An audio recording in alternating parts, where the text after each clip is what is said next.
Hello and welcome to this Warhammer 8th edition Tyranid video with me, Marc from the Edition channel.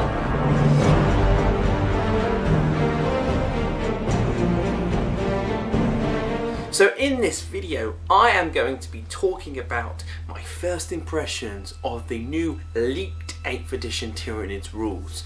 I'm gonna put a link probably in the description below, but just type in Google Tyranid leaks and you'll be able to see many of them. There's even videos on YouTube opening up the Imperium, the Xeno ones, the Chaos one, so you can kind of see some of the rules and the stats and things like that.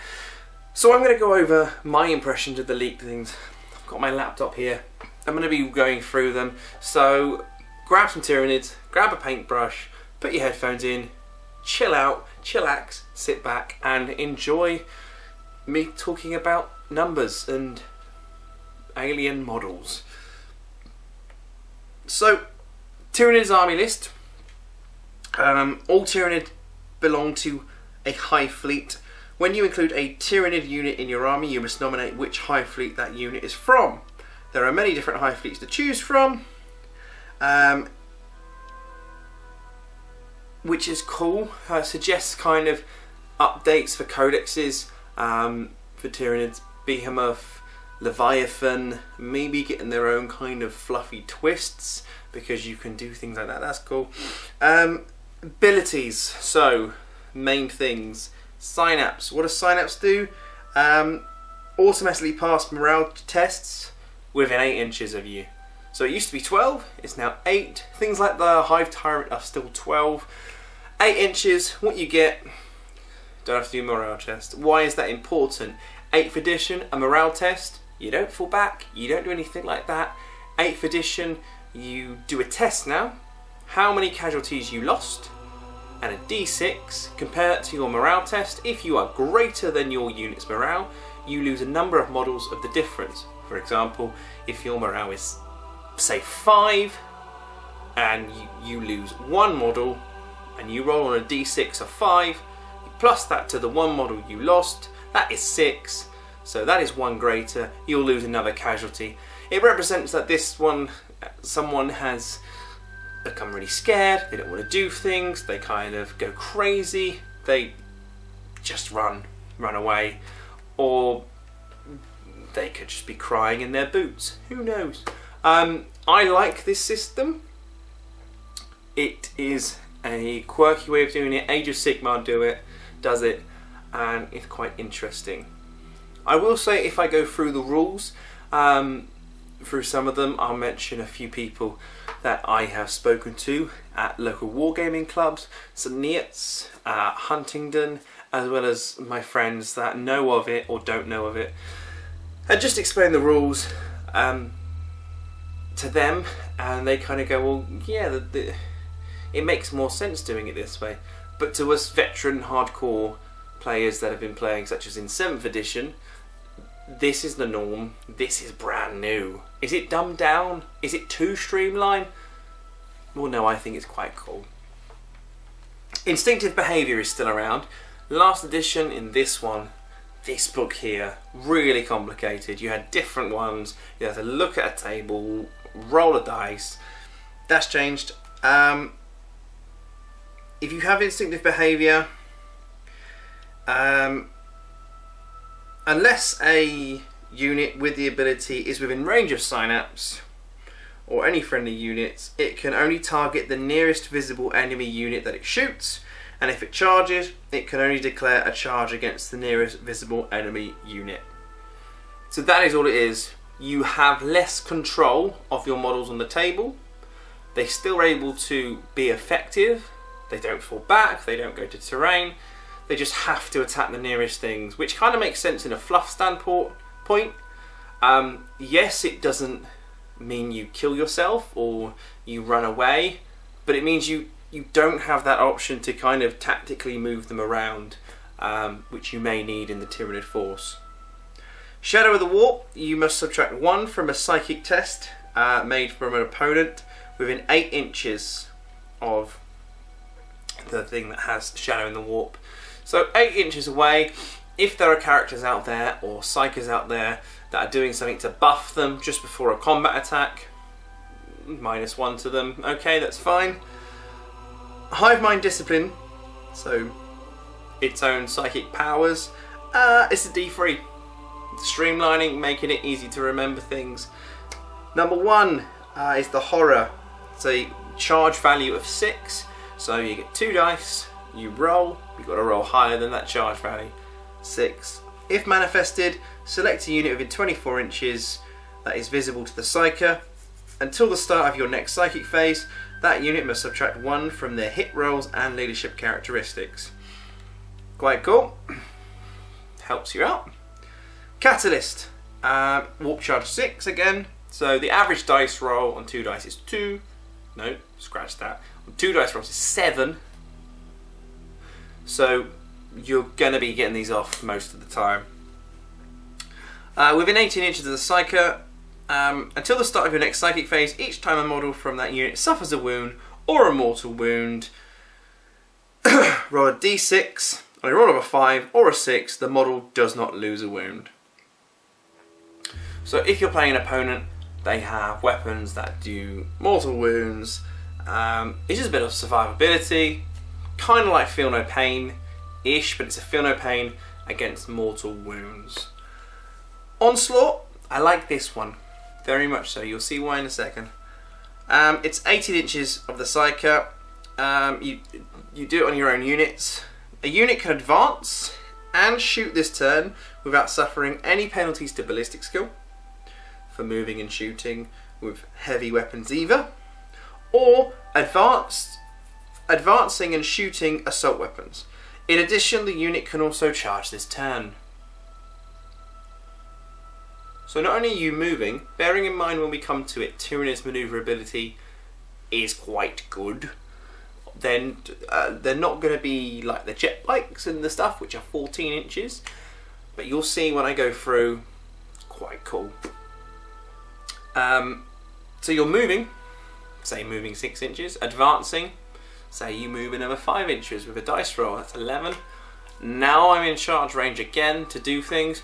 You have first turn charging, which is able to happen in this edition, and combat's pretty good. Then it goes through the war gear of what a basic bioweapon is, basic biocannon, monstrous biocannons.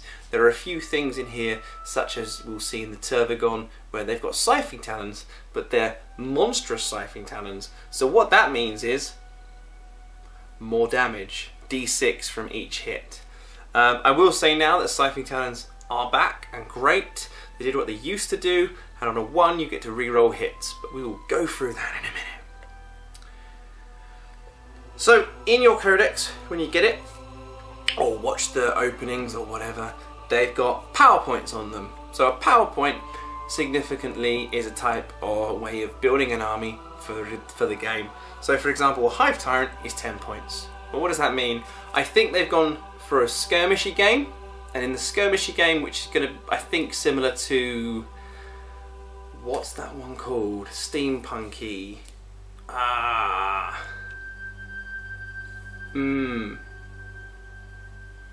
That's completely escaped me. It's a very popular game. War Machine, that's the one.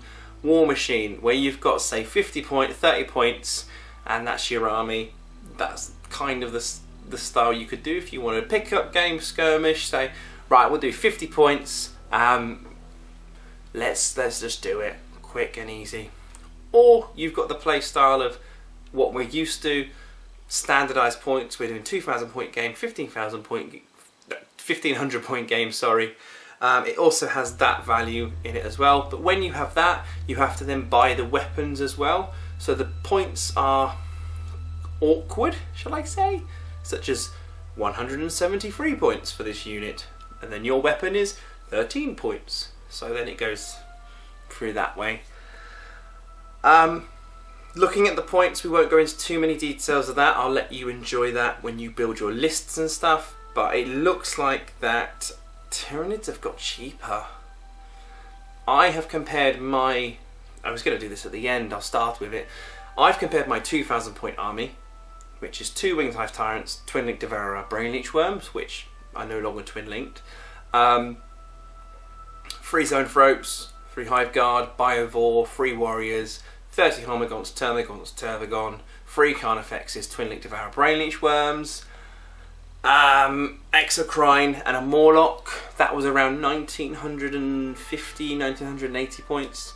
I calculated it up, had to change the Twin Link Devourer Brainleech Worms because they're a little bit not as effective and they're not twin linked, and I put like Venom Cannons on, and my army's 1,750 points now. So I've got an extra 250 points in that. I've calculated my entire Tyranid army that I have. There are Elder leaks out, and I've calculated those, and what was a 4,000 point army for me is now a 3,300, 3,400 point army, and what was a nearly 6,000 point Elder army is down to 5,400. So it looks like, in the grand scheme of things, Tyranids, everything's got a little bit cheaper. Games Workshop can sell those models, but in the rules, things aren't so broken, but things can do more damage, so the games will be quicker even though you may have more on there. Things like the Imperial Knights and the Wraith Knight are now really expensive. I think the Wraith Knight is around 400 or something points, so a little bit more expensive on those things. Tanks are incredible, similar to, if not more points, but no, from what I see, points are cheaper with the Tyranids. So the Hive Tyrant, lots of wounds, 10 wounds. There's no cap on the wounds now of 10 like it used to. There's a few monstrous creatures with 12 and 14, which is similar to a tank now, which I think is a 12 in the Imperium.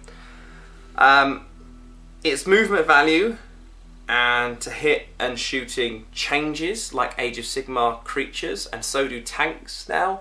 Basically, you have your full set of wounds, you're at fully operation.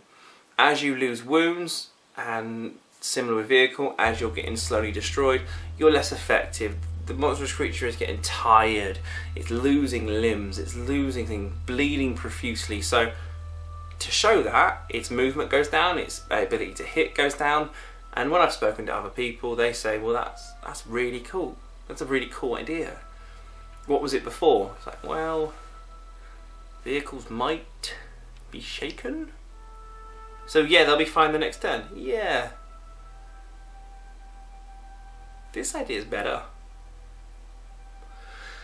So a Hive Tyrant, you can give it wings. The points value is it is a bit more, as it normally would be, but standard Hive Tyrant will move 9 inches. Winged Hive Tyrant will move 16 inches. Its weapon skill is 2, ballistic skill is 3, strength 6, toughness 6, 5 attacks, leadership 10, 3 up save, 10 wounds, very important. It had a psychic barrier now, 5 up invulnerable save. That bit of survivability. I think I worked out my Winged Hive Tyrant was 205 or 208 points, which is slightly more than before, but I have a heavier weapon now, and I've got an invulnerable save and 10 wounds, so I'm liking that.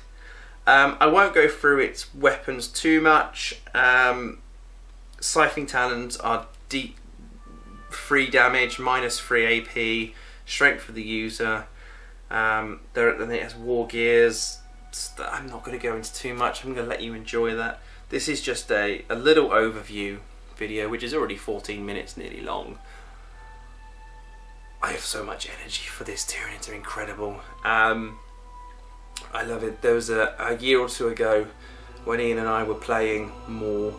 Ian, the other guy on the channel that you've seen, we were playing more in the week and more at the weekend. We had more spare time. We were just pumping out Tyranids, and I got a message saying thank you for what you've done for Tyranids. People in my area now don't laugh at Tyranids because they're getting more coverage and seeing the beauty in the alien. Swarmlord is a beast, but he's still very expensive. I think he's now about 300 points. His movement value 9, weapon skill 2, ballistic skill 3, strength is 8, toughness is 6, his strength will go down though. wounds are 12, leadership 10, 3+ save. In combat, he has -3 to your AP. Oh, just to say, AP values are gone. In what we know in 7th edition, they're now a minus modifier to an opponent's armor save, which is cool. It's fine, it works well on the game. It does D6 damage, so a bit of a not gamble, adding an element of randomness, which some people won't like. Some people like the fixed amount, but it's quite exciting when the fact that you're playing a game and you've taken out all these tests such as look out sir, all these things that were slowing the game down. You've done this to do this, to do this, to do this. Well, now I'm attacking you with combat. I've minus this from your AP. How much damage am I doing? Roll. And it kind of signifies, was it a good strike? Was it a bad strike? And if you roll a 1 like me, you're going to get laughed at. But when I roll those 6s, oh, it'll be good. Special rules. Add 1 to the Swarm Lord's invulnerable save against wounds caused in melee. He also have a 5+ invulnerable save as well, which is cool. Hive Commander, Will of the Hive Mind. Again, I'm not going to go into too much details. I'm not going to talk about Old One Eye. Brood Lord, 4+ save, 6 wounds. Monstrous Rending Claws. -3 D3. He is a Synapse creature. Lightning Reflexes. He has a 5+ invulnerable save as well. Swift and Deadly. This is important as well as Gene Stealers. Why are Gene Stealers going to be good again? The model can charge even if it's advanced during this turn. And what is advanced, you say? That's the old run. So you move, you advance by rolling a d6, and then you can charge. Gene Stealers are back. Games Workshop wants to sell Gene Stealers. Let's go. Tyranid Prime. No, Trigon. Okay, so 8-inch movement, weapon skill 4, ballistic skill 4. No, sorry, 4+ on that. So similar to what it was before. Strength 7, toughness 8, 14 wounds, just 3 attacks like it was. Leadership 9, 3+ save. Stinger Salvo, strength 5, -1, 1 damage, 4 shots. Massive Scything Talons do d6 damage.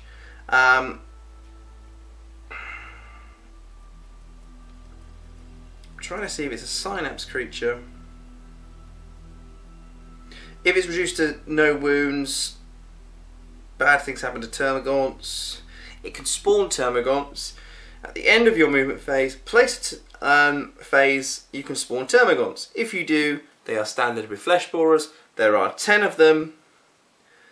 A new unit of 10 Termagants to your army and set it up on the battlefield so that it's wholly within 6 inches of the Tervagon, but more than 1 inch from an enemy. Alternatively, you can replace 10 that you lost earlier.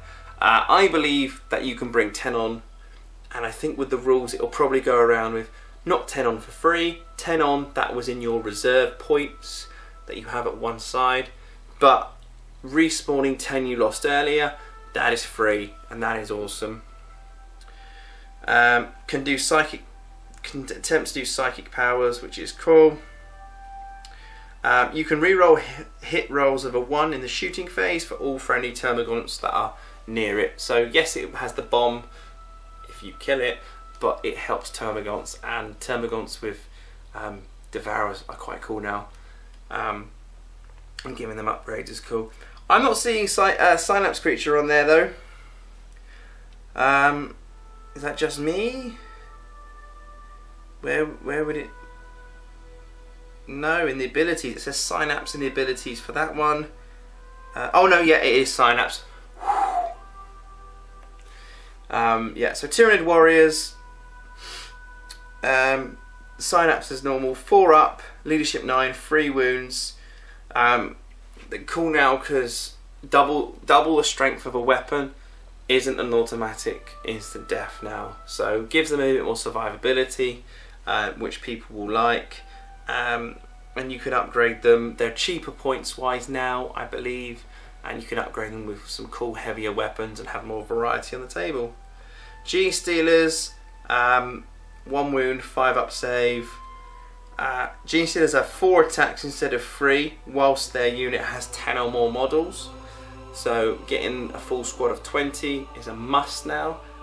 Put them with a Broodlord, or just have 20, spawn them in through the Trigon Prime's Subterranean Assault, or the thing that comes up for the Tyranids, Spirocist, is that his name?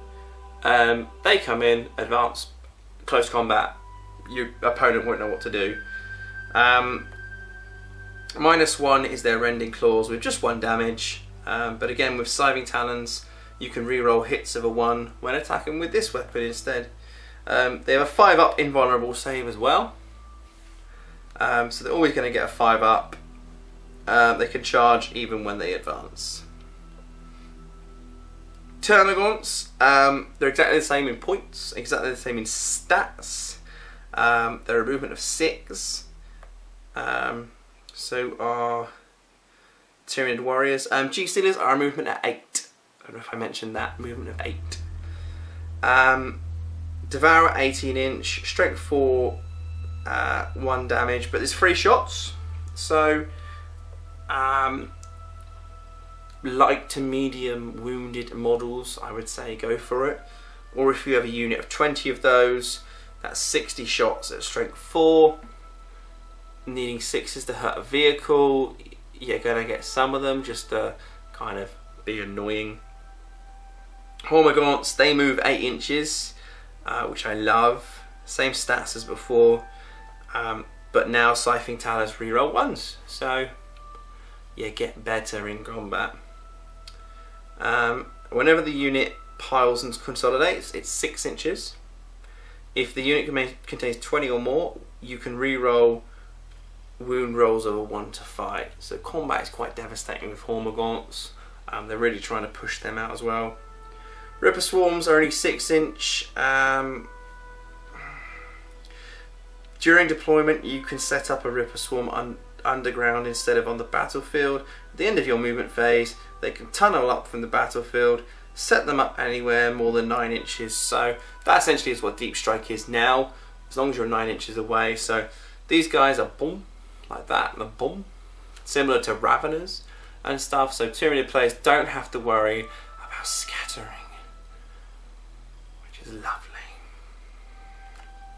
So you can kind of also have that kind of awesomeness of, I really want to have that invasion feel. Boom, boom. Oh, I've got these little bugs, but they're going to be devastating. And now I've got these monstrous creatures. What, they've got 10 wounds? You've just hurt 4, 6, 8 wounds with them? That's cool. I'm going to get more on you. So that's, I like that. Rippers are actually worth taking now.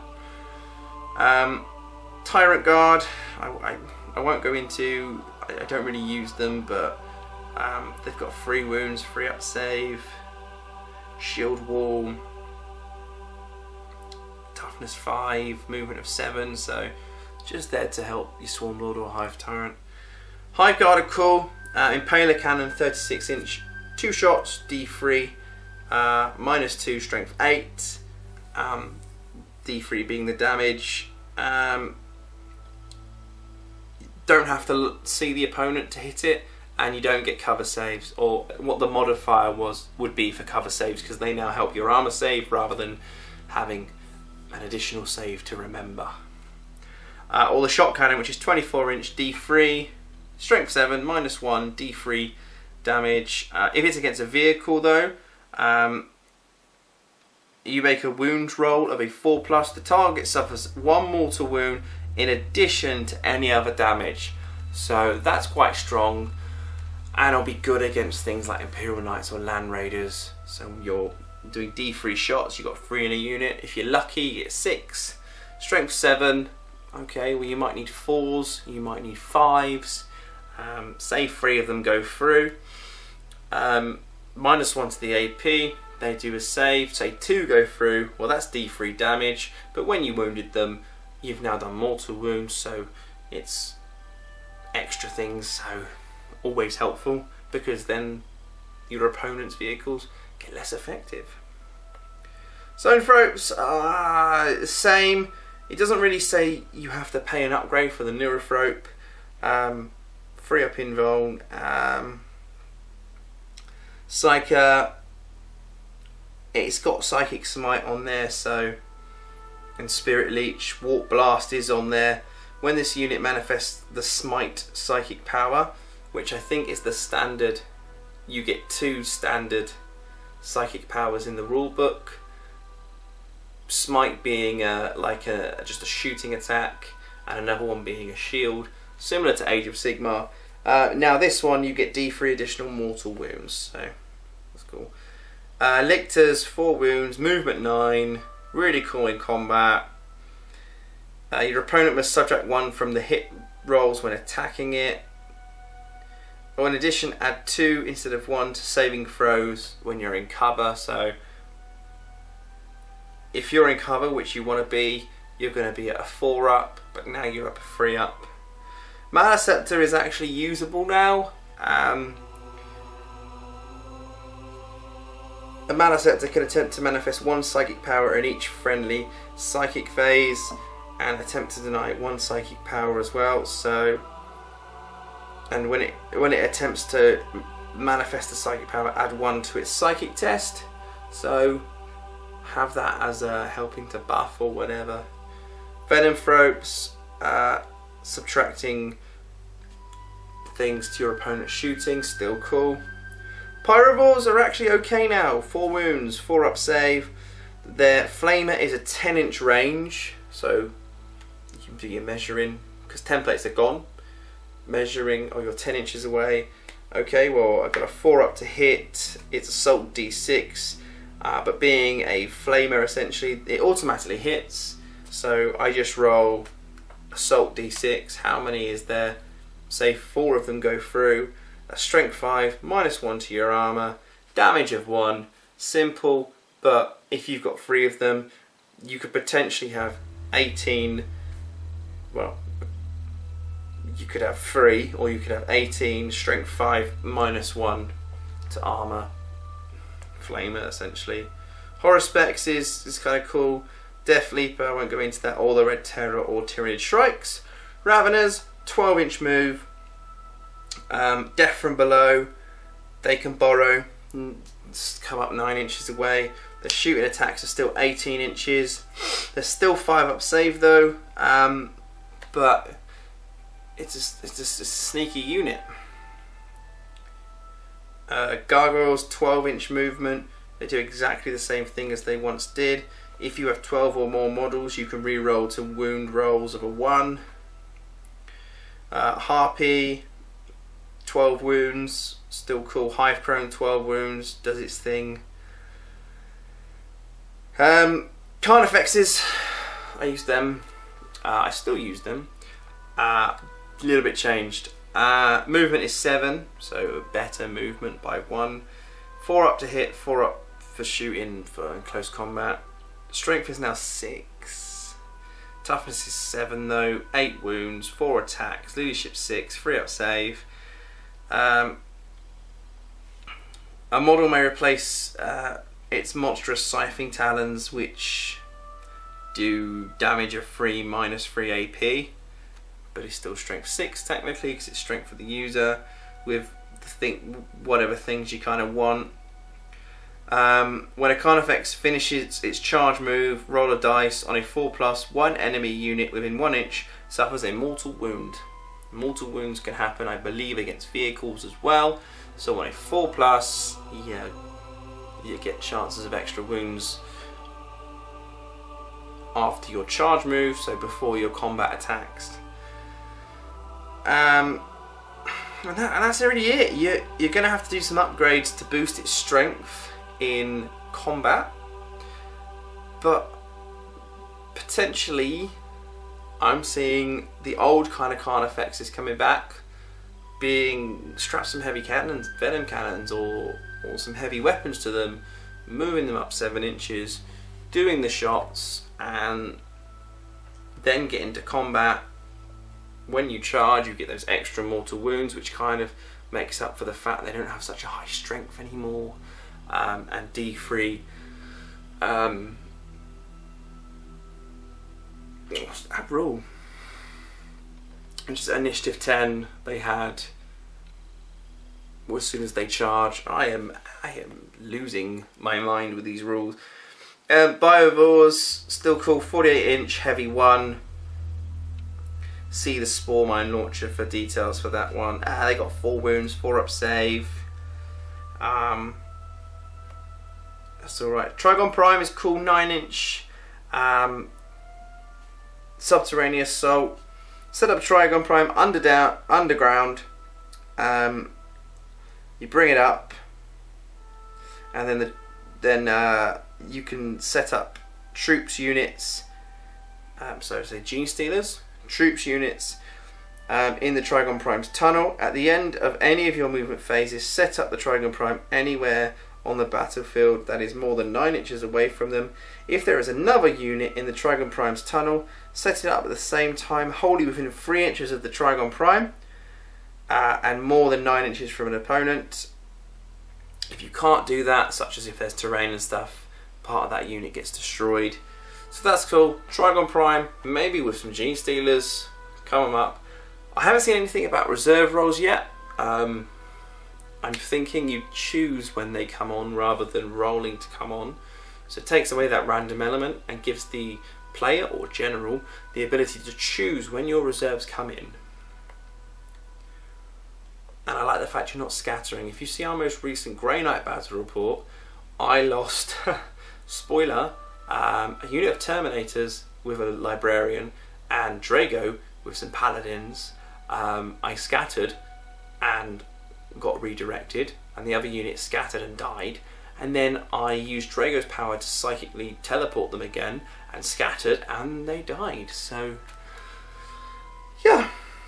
A standard Trigon is a slight Diet Coke version of the Prime. Still has Subterranean Assault, it's just a little bit less in points. It moves the same, its attacks are the same, leadership is lower. Just a slightly Diet Coke version. Morlocks are still cool. Terror from the Deep is still there. D3 mortal wounds and stuff like that. 12 wounds that it has itself. 9-inch movement as well, so still cool. Exocrine, 36-inch, heavy 6, strength 7, -3 to AP, 2 damage, which is cool. Got an ability though, which is the same with the Tyrannofex, which I love. If it doesn't move, you can add 1 to its to hit roll, and in the shooting phase, add 1 to its hit rolls in the following shooting phase. Sorry, if you do so, it cannot charge the same turn. If the model does not move in your movement phase, it can shoot all of its weapons twice as well. And so that is 12, strength 7, -3 shots, which is going to be good against those vehicles that your opponent's going to bring, or anything really.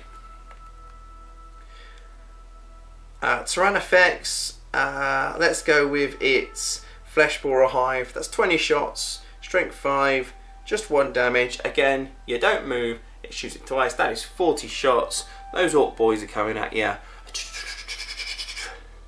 Those multi-wound Terminators. Tyrannofexes are cool as well.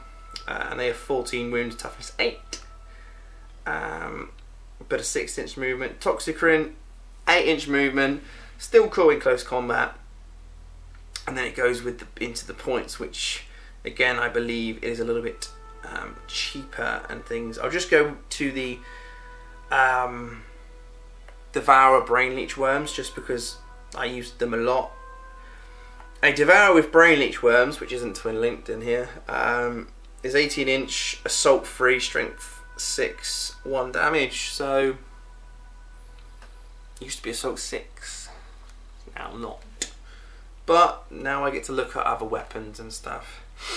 So yeah, that is the overview of Tyranids. What do I think? Things streamline. Synapse is looking cool. Instinctive Behavior is better. more wounds for the monsters. The army has got cheaper as well. Not a lot of multiple damage weapons compared to like Eldar, which D weapons are now, well, they're not D weapons anymore. Wraith cannons will do D6 damage.